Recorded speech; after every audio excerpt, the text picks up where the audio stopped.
So great to see you guys.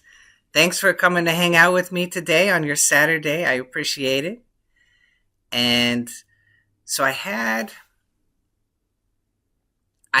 a couple questions. One was in the last satsang, I mentioned that I had started to ground everything in my life, and that was because of a crisis. So I was doing a different kriya than what I do right now. So you hear me talk about don't make war on the brain. And I was making war on the brain with the kriya that I was doing. And with Lahiri Mashaya's original kriya that comes up to the medulla and stops at the medulla, there's an insurance policy that's created by that. You're not overly involving the brain. You want to go through the brain, you do, but you want to expand through the brain. And that's the end of the process. And you don't want to go back and forth and back and forth and back and forth through the brain. Now, I have a friend who lives in Canada, and he received a Ketchery lineage, which he gave to me. And in that lineage, they do breathe straight through the brain. But you've got to understand that if you give that to 100 people, you're going to have a large chunk of those people that will have problems. So some of them will not, and some of them will have major problems. And you don't know for years. So it's this huge gamble that you're playing with people's lives for years. And I just can't do that. And so I only follow Lahiri Mashaya and the oral tradition that was given to me, which you don't breathe through the brain. So you can ohm through the brain, you can imagine in the brain, you can expand through the brain, but it's recommended, very, very recommended, you don't breathe through the brain.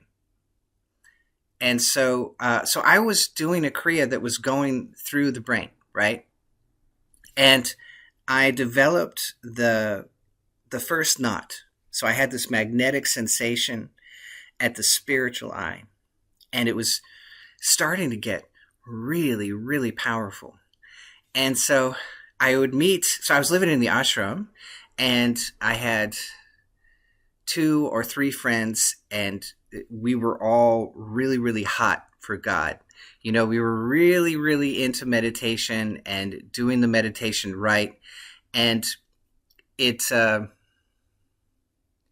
and so we would get together and we'd start to talk about spiritual things. And what happened was it would bring so much inspiration to me very, very quickly that it would create like a meditative experience, and I would have this first knot reaction, and it would start to pull so strongly. It was like this gigantic magnet at the front of my brain was just zzz, if you can imagine. And it was like it would create a splitting headache like in a minute. So I started running away from my friends. I'd go, they'd come up to me, I'd go, "Oh, hey, great to see you, bye." And I'd run away because I couldn't talk about anything spiritual. I would get a splitting headache, and it would last for hours. And so it really developed. So it was a crisis, right? That's a crisis. That's a Kundalini type crisis.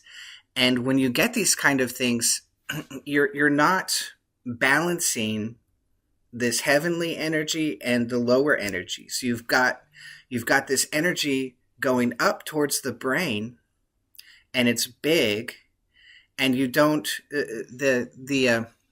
so in the autobiography of Yogi, Yogananda is actually Mukunda came to, I think it was the sleepless saint they called him, and so Ram Dass. He goes to Ram Dass and he says, "Would you grant me a samadhi?" Or so it was somebody. He comes up to him, he goes, "Could you grant me a samadhi?" He wants him to induce a samadhi in him. And he says, "Son, I could do that for you, but there's a possibility that all of your nerves would burn out. And now here, this is crazy. When you have a lot of Kundalini experience, like a lot of energetic experience running through your body, you want to be able to take or go out in the sun, get some extra sun, but you want to take a little extra vitamin D and vitamin B12 because it will use those up. And so I've talked to yogis that were using different systems. And they said, oh, yeah, I had all these Kundalini experiences. And I said, how's your vitamin D and your vitamin B12? And their face just dropped. They're like, how did you know? I went to my doctor. I was having some trouble. I went to my doctor, and the doctor says your vitamin D and your vitamin B levels are just super low. We have to jack them up. And you can't overdose on vitamin D or B. I believe. I'm not a doctor. This is not advice. I'm just sharing. But I think those are Scott is smiling. I think that those are water soluble, and so you'll just pee them out. And then you say, "Oh, I'm just buying expensive pee." That's not true, because you take a shower and all that water goes down the drain, and you don't care about it, right? It was still worth doing it because you showered. Same thing with vitamins. So, anyway. I had this crisis, and so I pulled back a little bit from the amount of meditation that I was doing. I was doing a lot, and I pulled back, and I started looking for every single way that I could ground my life. Yeah. Oh, is it fat soluble? Thank you so much. Yeah, vitamin B is very safe. So, so vitamin D is fat soluble, so that means it won't wash out. So you have to be a little careful with the D, but the B should be just fine. So I started having this crisis, and I pulled back from meditation. I looked at all of my life, and I just started grounding everything. So everything became very practical to me. Everything that I was thinking about, I tried to make it very practical, very grounded. My whole spiritual life became very practical, very grounded. And instead of spending a lot of time up in the air in ivory tower type, because that was my personality. I loved hanging out in the ivory tower, and I started gluing all of that to the ground. And that was my process. And I also studied a lot of martial arts for years at this time, at this transition. And that as well was very, very grounding, because martial artists are really fun, and that they're like, put up or shut up. It's like, do or you just be quiet, if you, and so it was really refreshing, because I'd spent a lot of time in the ashram before this. So I wasn't doing the ashram and martial arts at the same time. I did do a little martial arts in the ashram by myself, but I wasn't doing, so this was after the ashram. And it was so refreshing getting that very, very grounded approach to life that martial artists will have. I was coming from a land where you could say anything and it might be true, and in the ashram where nothing was verified ever. And then suddenly, somebody's punching at your face, and either you can do the technique or you can't do the technique. And it's very, very obvious very quickly. And so it was really, really refreshing. And it just grounded all of my life. So that was a process. And I know it's not like a listed, well, I did this and this and this, but it was this churning process over years where my personality moved from being very, very thought oriented to be to connect all of that down to the very practical. And so you can see that reflected in the way that I teach. Everything that I take up here, so we have this lovely ideal, and yet we want to bring it down and make sure that the rubber touches the road and the car actually moves forward. And so that all of that springs out of that crisis of the first knot reaction. And let me show you. So this is kind of an aside. This is a longer story, but I'll show you a little. So the the thing about that knot sensation is you get used to it. So as you ground your energy, and by that I mean like grounding exercises where you stand up and you like Tai Chi and Qigong, really feeling the earth, that's a grounding exercise. And I've had yogis say, I don't know how you guys do what you guys do without doing a lot of that every single day. And so that can be something that you can try out. And I have an older video on how to do that. And I'm not seeing the picture that I wanted for you guys. Maybe it's in, so I have a new Kriya folder. Maybe I put it in, no, man. So it can be really, really helpful. And anyway, I'll have to tell that story some other time. I can't find the picture. But I was working with the mind mirror, which you put these electrodes on your head, and then it shows you your brain waves. And I had this one spike coming out of both the left and right hemisphere at about 90 hertz. And so I sent a picture to the people who sold me the mind mirror technology. Again, it's reading my brainwaves and it's showing me a picture, right? So I sent that picture to the lady that I bought it from, and she goes, "Oh, you're getting feedback at that 90 hertz, right? You're getting feedback in your system, in the computer or something. The way that you set it up, there's an electrical feedback, and it's causing that 90 hertz on." But it was very distinct. It wasn't anywhere else, right? So I went through my computer. I made sure everything was okay. I made sure that the computer was away from the power source, and the instrument was away from the computer. So everything was very separate. And I did the meditation again, and then boom, there's the 90 hertz, right? And when I'm not hooked up to it, there's no 90 hertz. So I'm like, well, that's really strange. And then a few days later, I meditated again, and I noticed there's no 90 hertz. There's not this. So it was like all the brainwaves were like this, right? And then 190 hertz, just one little thin piece is coming out at 90 hertz, and it's super wide, right?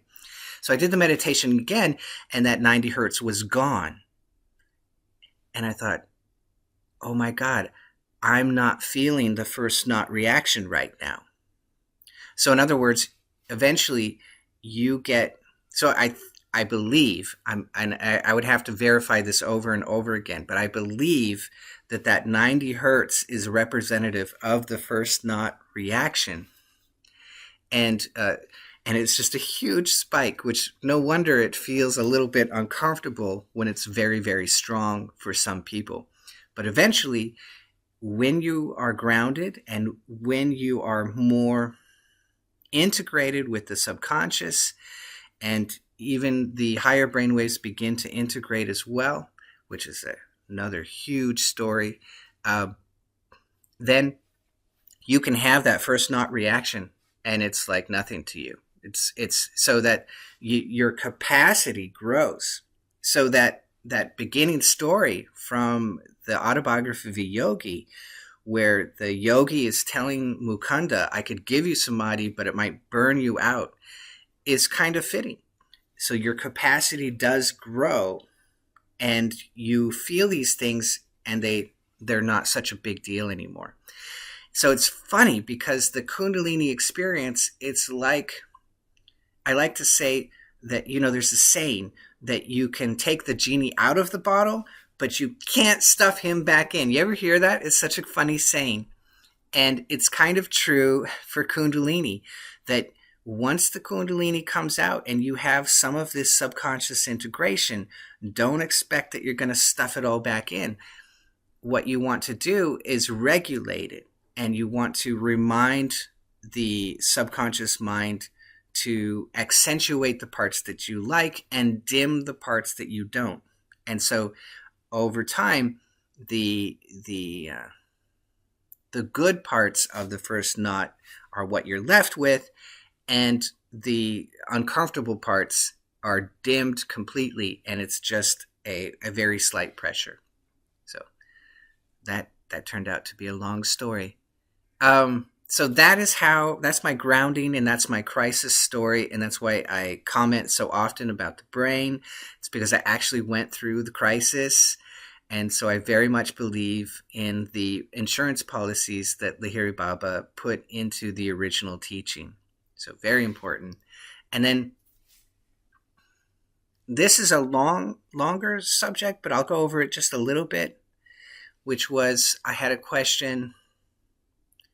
Scott, you asked this question, Scott Whitaker.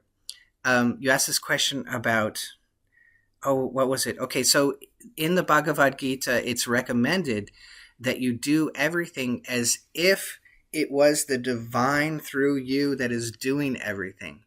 And some people will have a little bit of a hard time with that concept. Like, I can't think of that. Sometimes you get these ideas, these spiritual ideas, and you have to fit it with your own brain. So sometimes you'll try and just shove it in, and it doesn't fit. And so you have to turn it a little bit so that you can find congruence with the idea, or you won't be able to do the practice. So that's not changing the technique. That's just learning to understand the technique. And so what that technique is actually trying to do is put you into an expansive state continuously.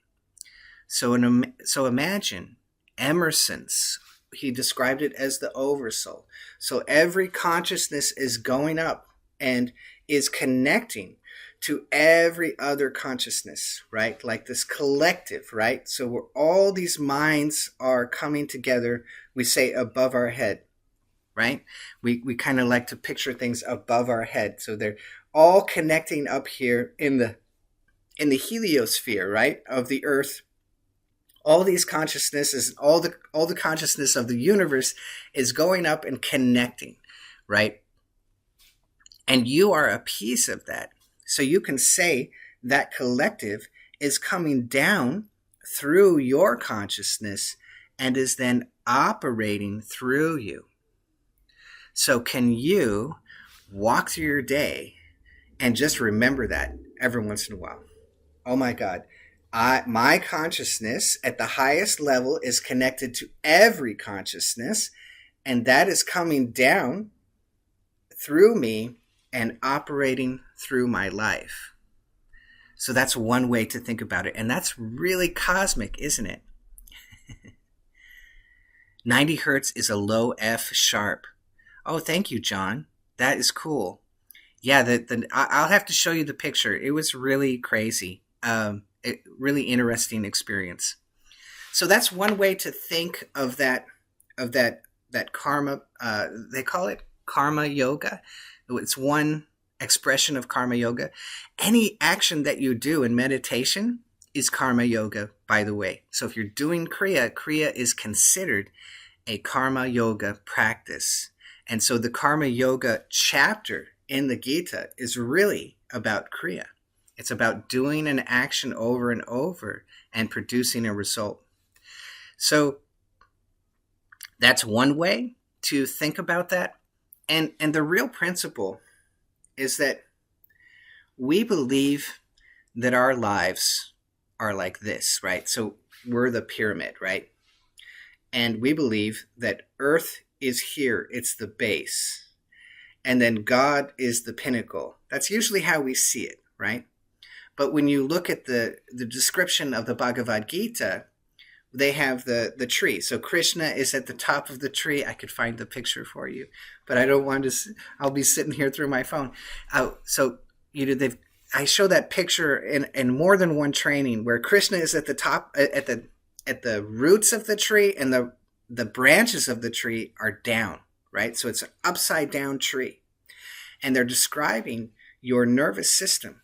That Krishna is up here in the roots of your brain, and the limbs of action are the rest of the tree. So you are an upside down tree. So you believe that you're living in a world where Earth is the base, but it's actually the opposite. And I just saw this. I have to go back and find this. I was looking up and studying some terminology of angels, right? And there was a Hebrew word, and I think this was on Wikipedia. There was a Hebrew word for earth, and it described earth as the thin place. Now think about that. the thin place, right? And what does science say? I mean, so this is so ancient, right? This old Hebrew word for earth is the thin place.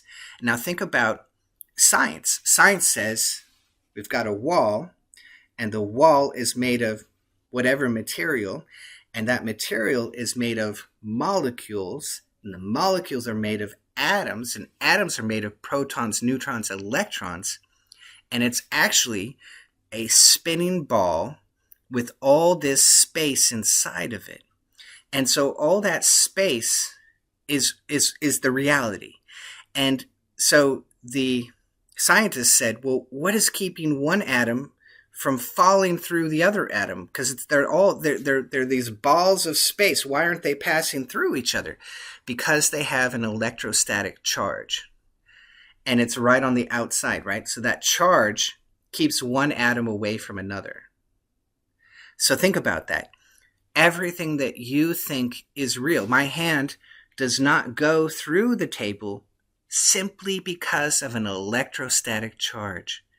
You know, like the static you get in your shirt. Just a little bit of an electrostatic charge at that atomic level, right? And that's really thin. That's so thin. So your whole world, you're walking around in this extremely thin place, and you think it's real, right? We think Earth is at the bottom, but it's not. It's really, really, really thin. And so it's actually the end of the pyramid, and the base is actually God. And that is a progression of natural science. So earth to water to fire.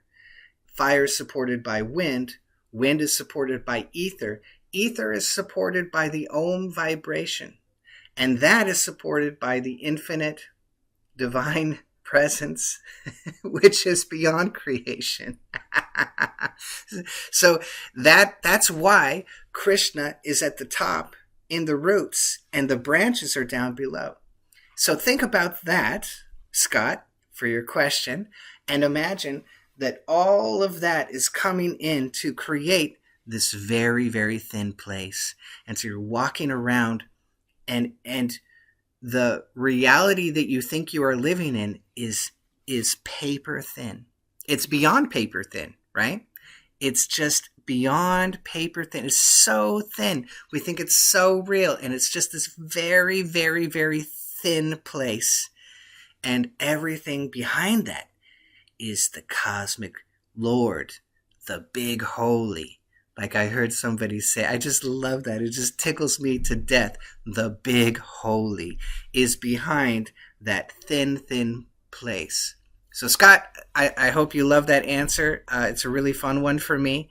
And that's a good way. So all of these concepts, by the way, are developing expansion, right? Developing expansion.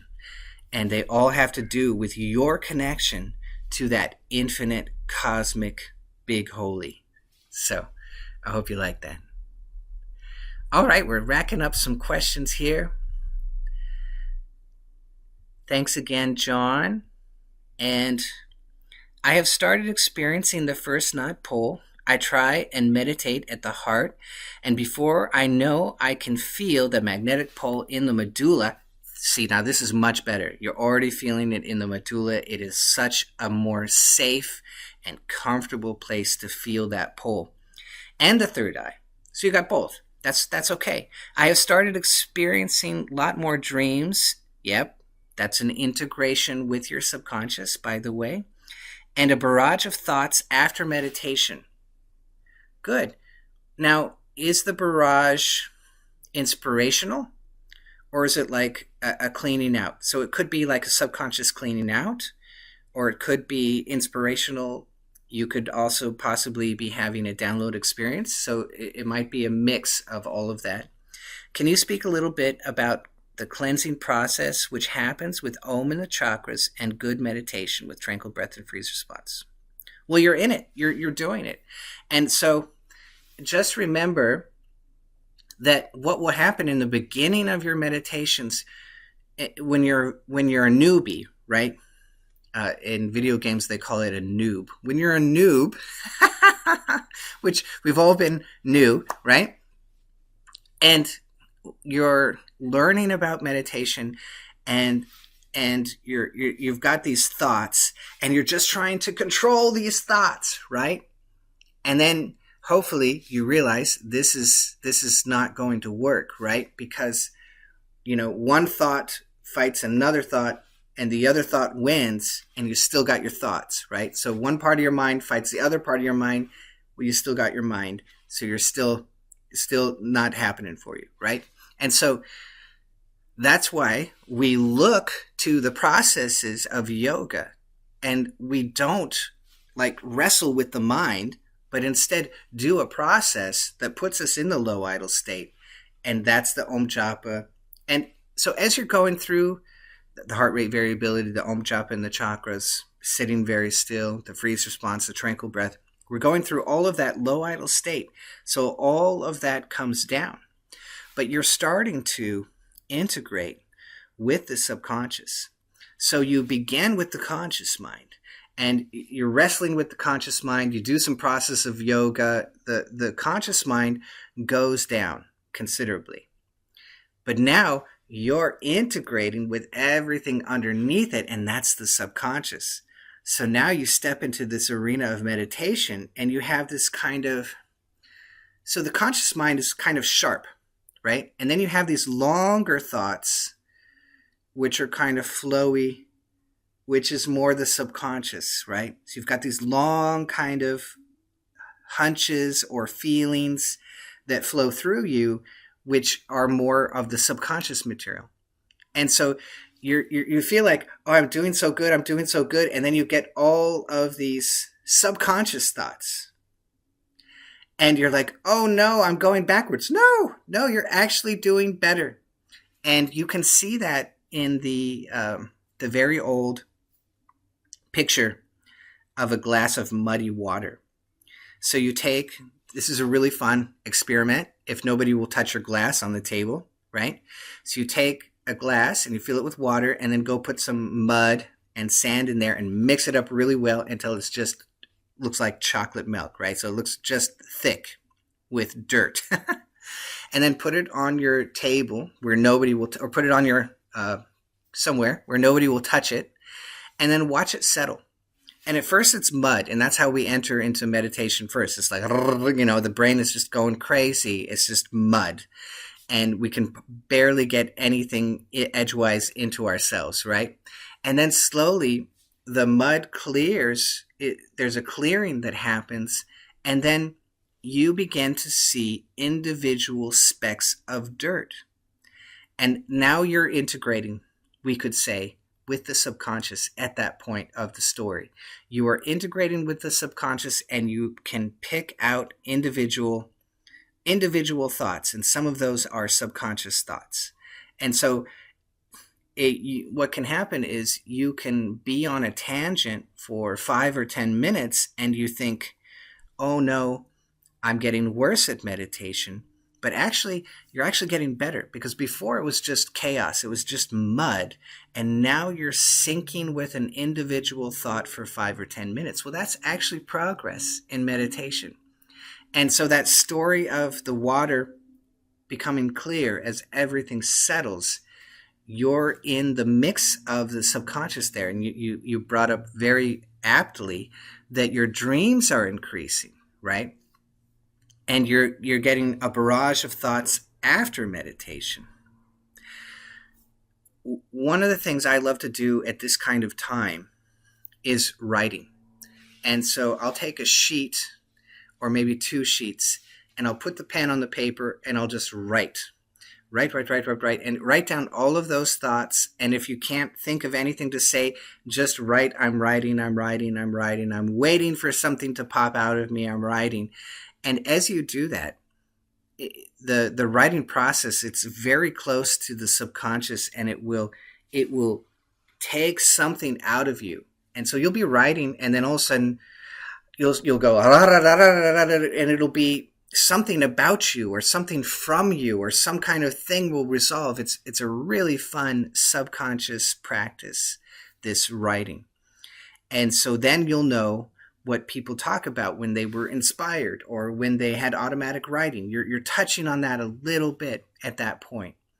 And it's a really, really fun process. And it's really cool to see what's hidden inside of you. And so you're just kind of digging out the dirt. So that can be really helpful. Keep a journal, write things down, clear things out, do some timeline therapy, do some huna on yourself.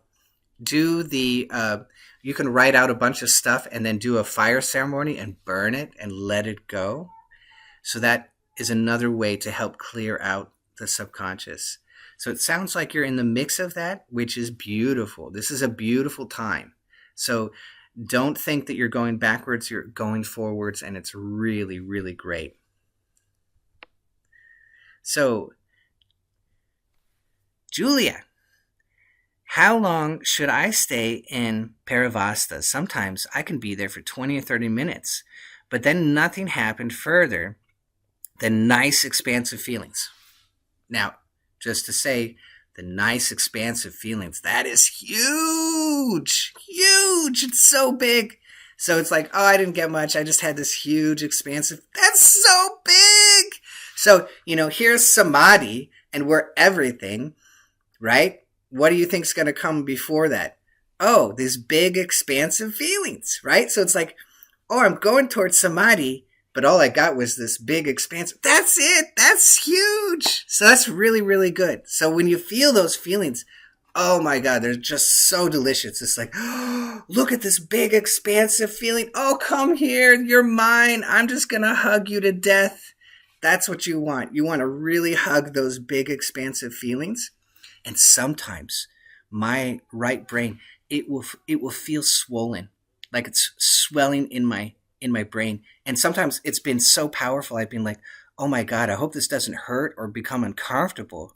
And it never does. It feels great all the time. I just love it.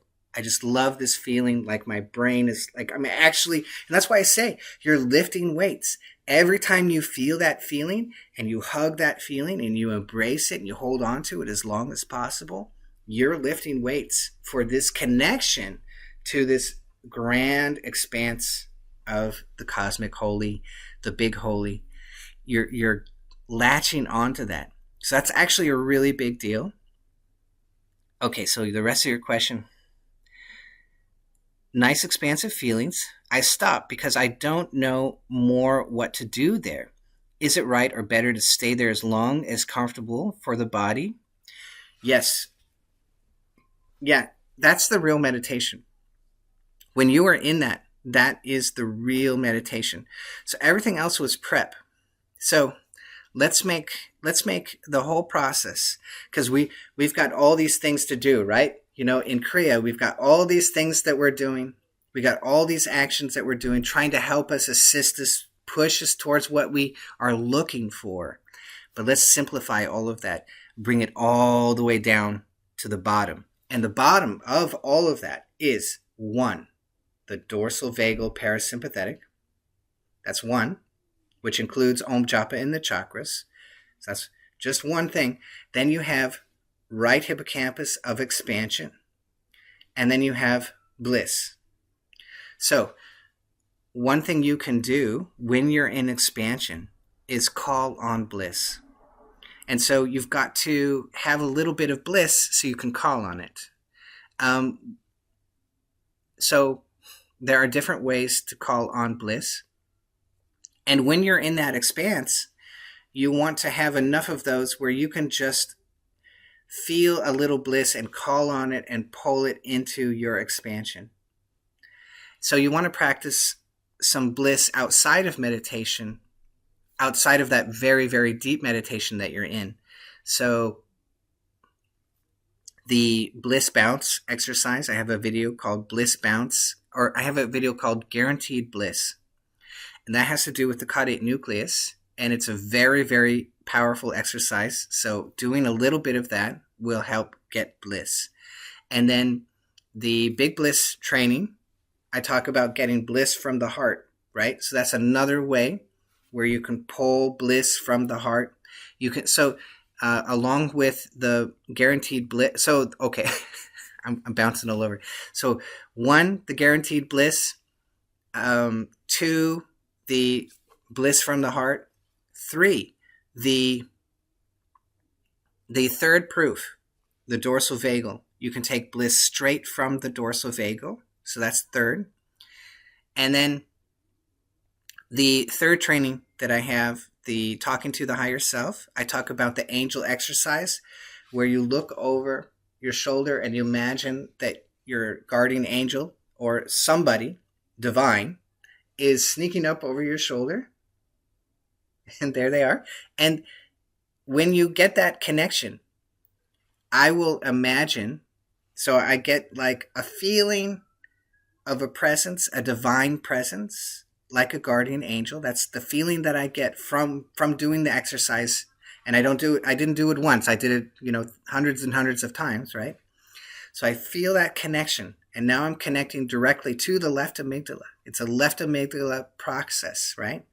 So I'm feeling that. And then I will imagine, well, this is how I started. I would imagine that I'm reaching into the heart of my guardian angel and like pulling love out of them and connecting it to my heart, right? So I'm just reaching in very lovingly, reaching in, pulling love and connecting it to my heart. And I will get I started getting a little tickle of bliss because I'm connecting right straight to my guardian angel, which is a left amygdala process, which is full of bliss, right? We know it's full of bliss. And so I'm connecting directly to that through that process. And so I will be in expansion, and I will very lightly do that same exercise very, very lightly without breaking my expansion. And I will just pull bliss into that expansive experience. And that will get me a little bliss. And the bliss and the expansion there's a temple in Hollywood, and they've got a mirror on one side and a mirror on the other side. And you walk in between them, and it's you see it, the picture bounces like this, right? So it's an infinite hallway of mirrors on either side. And what happens between bliss and expansion is when you get between them, they actually bounce back and forth. So the bliss bounces to the expansion, and the expansion becomes more powerful. It bounces back to the bliss. It becomes more powerful. And back and forth, they make each other more powerful, and the whole experience will get bigger and bigger and bigger. So try a little bit of that, but just know every time. So I have done, just to give you an idea, I have done an exercise of pure expansion and gone into samadhi multiple times. So just expansion will do it. And then I discovered that a little bliss and a little expansion works even better. It's a little bit faster. So that's also good. But just that feeling that you're describing, I feel nice, expansive feelings. And the feeling is really important because the process that is known as the Ajna chakra is the right hippocampus and the right caudate nucleus. And the caudate nucleus is feeling. So to get into expansion, it's important that you not just have an idea of expansion, but you actually feel it. So when you get those feelings, you are in the groove and you are really connected to the right hippocampus. And if you keep going and keep feeling, so you feel relax. And the more that you do that, you have the potential, if you can let go of the body identification, and it helps if you're in a really dark room, right?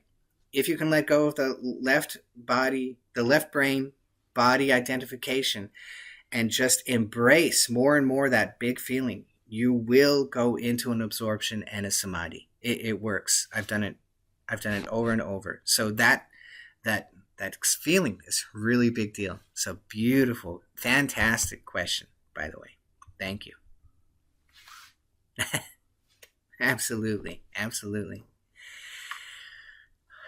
All right, I don't see any more questions down here, but I got Mike sent me a couple questions. Let me pull those up really quick. Hi, Forrest. I'm going to try and make it, but I might have to drive my kids. Do you believe Lahir Mashaya was enlightened in the same way that, say, the Buddha was enlightened? Yes, absolutely. And sometimes there are some people that we believe were enlightened, and sometimes I wonder if they were fully enlightened or partially enlightened. So are there different forms of enlightenment? Yes. So the Buddhists will say, like if you're looking at Zen, they will tell a story and they will say, oh, at that moment I was enlightened. And so they throw this enlightened word around a little loose, which is totally fine. It's kind of fun.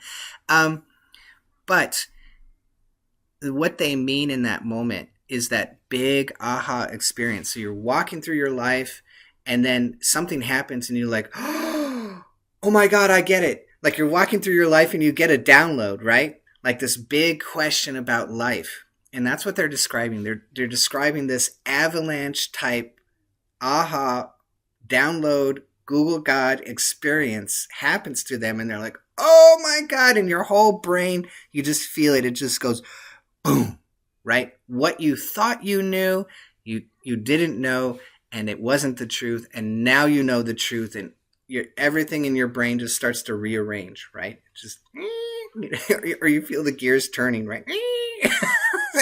So that's one form of enlightenment. But of course, we're looking for more of a ultimate enlightenment. And so the yogis, and I'm sorry, I don't use these words that much because they're not very helpful.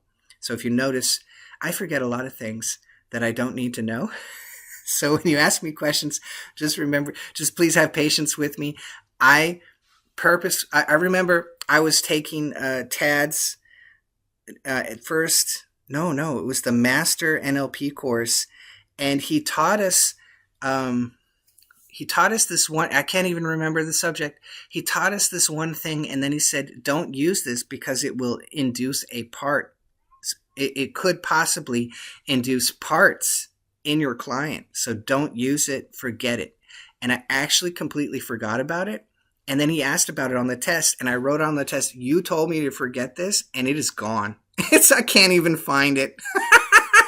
So I will forget like huge chunks of stuff all the time because it's not useful and I don't use it and I don't need it. So I only try and remember the things that I really need.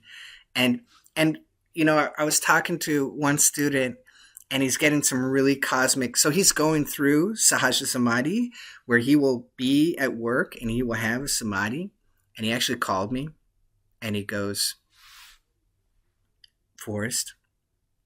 I'm like, "Yes." I'm at work. That's good. I looked down at my stomach. Uh-huh. And the universe was swirling in my stomach.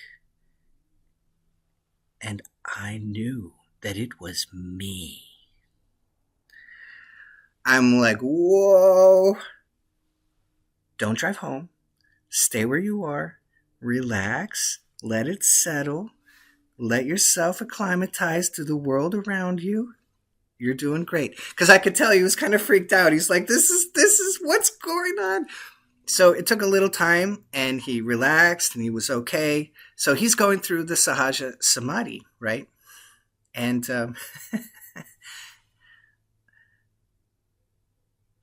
why did I bring this up? See, I forget everything. Oh, because you're at that point, you are living in more than one universe. So you're trying to do your life, which is one universe. And then there's the Kriya universes of emotions and the Kurukshetra and the Kriya Yoga. And you're trying to do that world. And then you've got heaven. And heaven just kind of blows through you. And it takes these other two worlds and it goes, you know, it's like, right? So you're trying to keep everything straight and the heaven comes through and it just kind of blows that out temporarily. And you're like, I think I have to put myself back together a little bit. So you start, you know, you've got to reacclimatize and so you think the world is this way, and then you suddenly realize it's this way. And you're like, okay, this is going to take a minute for me to process. so, um, so anyway, I forget everything. Um, Side story. Thank you. Okay, so yes, there are different levels of enlightenment, Mike, and I forget them, but the first one I think is a city. The second one I think is a Jiva Mukta, and then the third one I think is a Param Mukta, supremely free. So you've got a perfected being, a free soul which is free, and then supremely free. Right. So those are levels of enlightenment. The really useful thing for enlightenment is how close are you to that big holy in the sky. We say it's in the sky, it's actually everywhere, right? But it's kind of, to giving a direction. Yoga loves to give direction. It's like, how do we cognize this, right? It's like one of the yogic beliefs is that all of the old souls are up in the stars. So you look at the stars, and those are old souls that have already passed into divinity. Well, if your consciousness merges with the big holy, then where are you? You're everywhere, right? So if you look up in the stars, they are there. And so now yoga has given you this description from here up into the sky. That's all of the souls. And I'm looking at all of the souls that have gone before me. And it's kind of a very pretty picture, isn't it? So it's a description which has truth. And so anyway, we say the big holy is above us, right? Everybody looks up for God. And so that the closer that you are to that is enlightenment. When you can touch on that and connect with that and stay connected with that while you're walking through your life, well, that's beginning a Sahaja Samadhi process. And then you live your life from that standpoint. So you don't live your life this way, you start living your life this way. I am the big holy. I am connected to it. I am a piece of it. And I'm living in this very, very thin place. You see? So that's enlightenment. And Lahiri Baba? Oh, yeah, he had it. And Buddha? Absolutely. And Mike's second question, any advice for when we have trouble awakening the bliss? I think I think I actually answered that. So I actually didn't I just go through like some bliss exercises? Yeah, I did, right? So watch that part, and I think that will answer your question. Does somebody want to say a question? I hear a microphone. Maybe not. Okay. Hi, Forrest. Why does Kriya seem to reduce the mucus in my nose? Reduce? Why would it do that? If you study the 5 breath states that I have on my channel, it will tell you about the turbinates inside the nose. And as you go into the parasympathetic system, which you're doing with the heart rate variability resonance, right?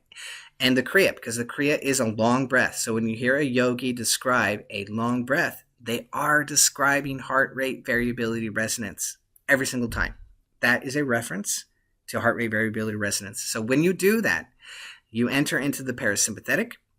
And as you enter into the parasympathetic very deeply, the turbinates which are in your nose, which I talk about in the 5 breath states video, they curl like this. So imagine you're in a desert and there's a storm, right? Like a desert storm. What's your nose going to do with all that sand flying around? It's going to close down so that you can breathe but not get, tons of sand up your nose, right? So it's protecting you. And that's why we have hair in the nose as well, to protect us. And so when you're in the parasympathetic, the body says, oh, we are in a relaxed, safe place, and we will open the airway, and the turbinates turn in like that, and eventually it feels like your nose gets huge, right? And I think that's what you're describing. So beautiful question. Beautiful. And nobody talks about the turbinates or the breath states.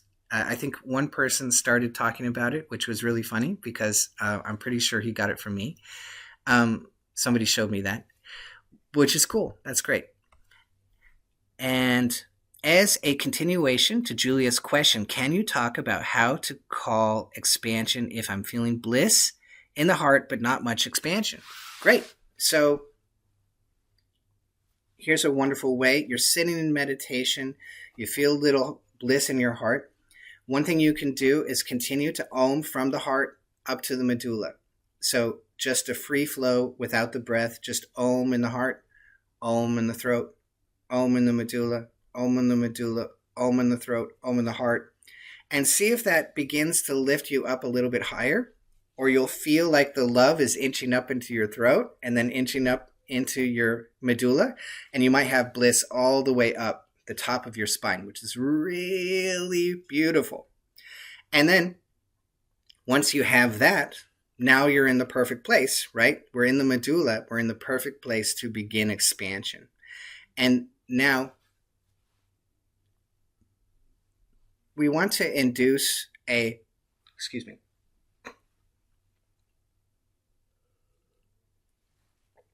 we want to induce a little bit of a mini absorption. So I'm sitting in meditation. I'm just going to put my mind out to the right. I'm just going to feel like my mind is out here. Not everywhere. I'm just going to start one place, right? My mind is over here on the right. And I can actually feel the space over here. And so I'm getting into what? Feeling and expansion. That's it. And then I feel over to the left for another 5 minutes or 2 minutes. 2 minutes probably is good. I feel over there. Can you feel your consciousness over there? That's a really fun one. Okay, I feel the space over here. Do I feel my consciousness in the space, right? Now try to hold both of them at once. So you feel yourself on either side. And then reach out. All the yogis, they love everything in front, right? Spiritual eye, front, front, front, front. But I want to start on the side because this gets a little too much, right? So you might even start on the back. So feel back here. Put your mind there. Feel back there. I don't have to move, but I'm showing you, right? And then I feel to the front. Now feel all four. That's a trip. Hold all four in your mind. Feel them. So you're connecting heart to expansion. You're feeling it. Feel it. And that will then feel up, then feel down. Feel all of that all at once. That's a fun one. That's a really good one. So that's an expansive exercise. Try that out. I think you'll like that one. And also, when yogi leaves the body, what is happening to the prana? I heard that when one unites the nadi, one can leave the body. Do you know anything about this by any chance? So at that point, it's really beyond. So we can say there's a finer and a finer and a finer nadi. You can feel that. You can experience that as a yogi. But that's secondary. The big thing is what you feel about your consciousness. So when you feel the big holy, you feel the cosmic Lord, you feel that expansion. So there are layers to it. So there's layers to samadhi. So that, for example, the first samadhi is usually a space samadhi. So of all the yogis that I've talked to that have entered, so I have 41 students now who have gone into samadhi, experienced samadhi at least once.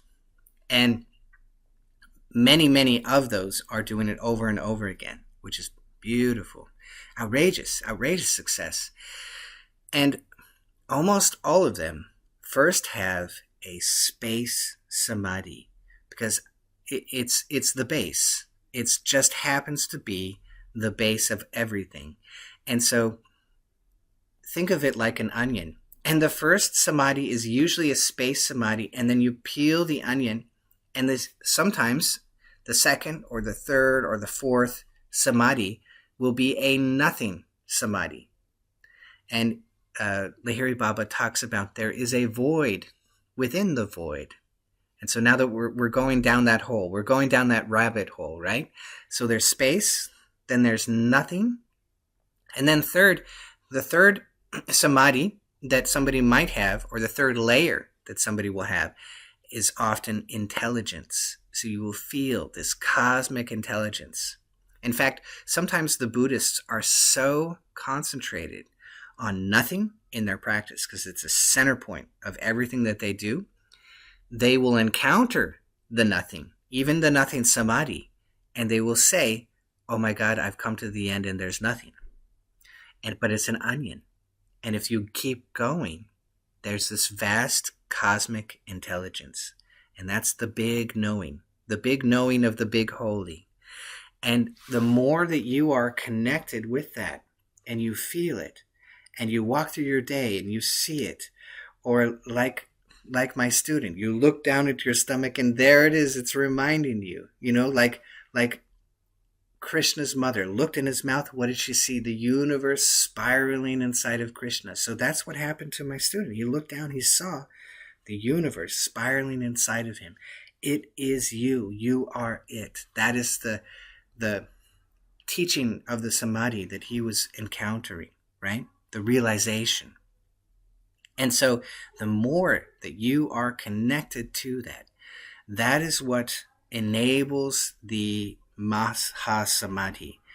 And that's just you. At the end of it all, you connect. What do you connect to? I am this little cramped little thing. Or at the end of your life, you say, no, I am the big holy. So I am not like this.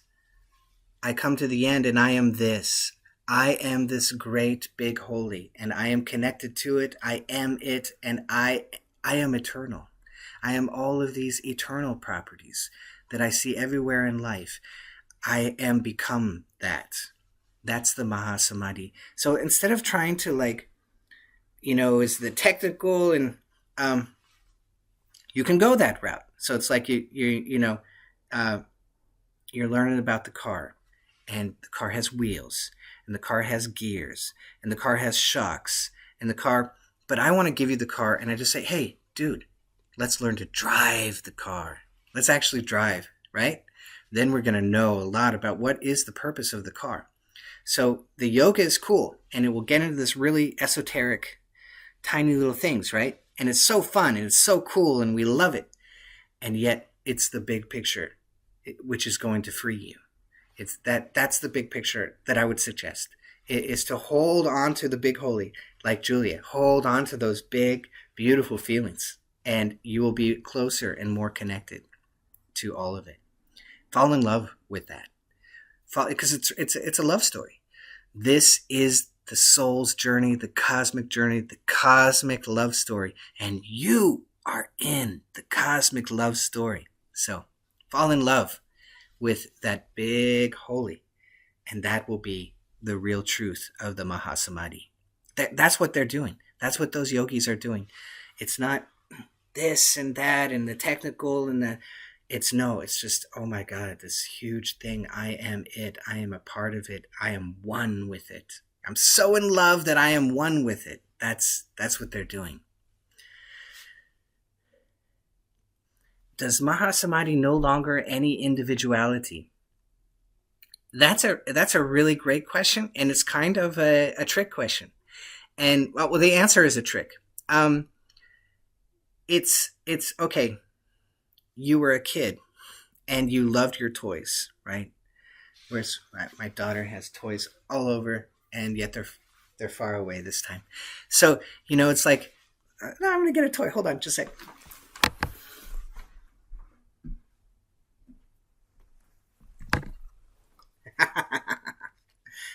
So you're a kid, right? And it's like, oh, it's my toy. I love my toy. It's so nice, right?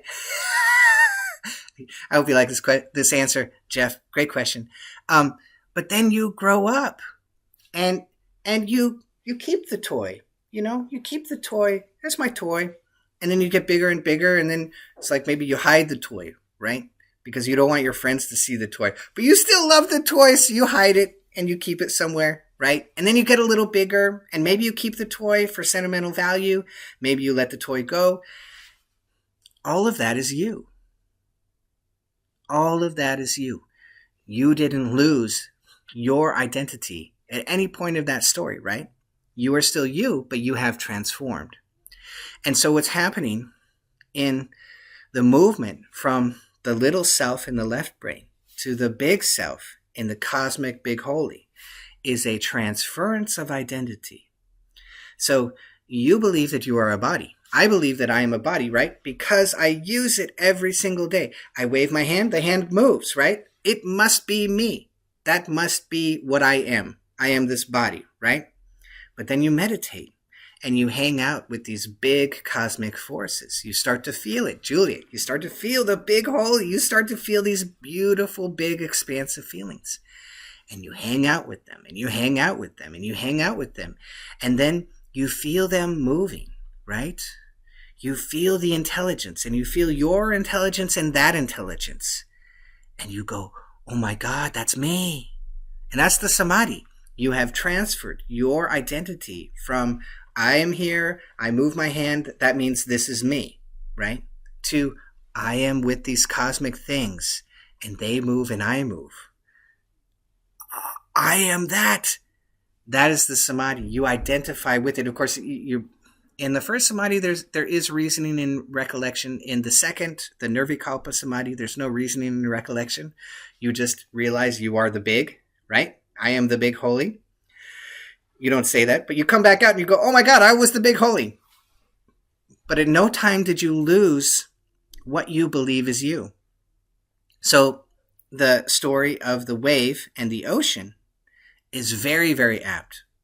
So we are the wave, we are the crest of the wave, right? And then we're realizing that we are the ocean. And so do we lose what we are? No, we identify as the whole. So it's a movement of identification is the most clear way that I can say it, the movement of identification. So beautiful, isn't it? Oh my God, so beautiful. Great question. And we're at an hour. We actually went over a little bit. Thanks for hanging out with me. So great to see all of you. And does anybody have a last question?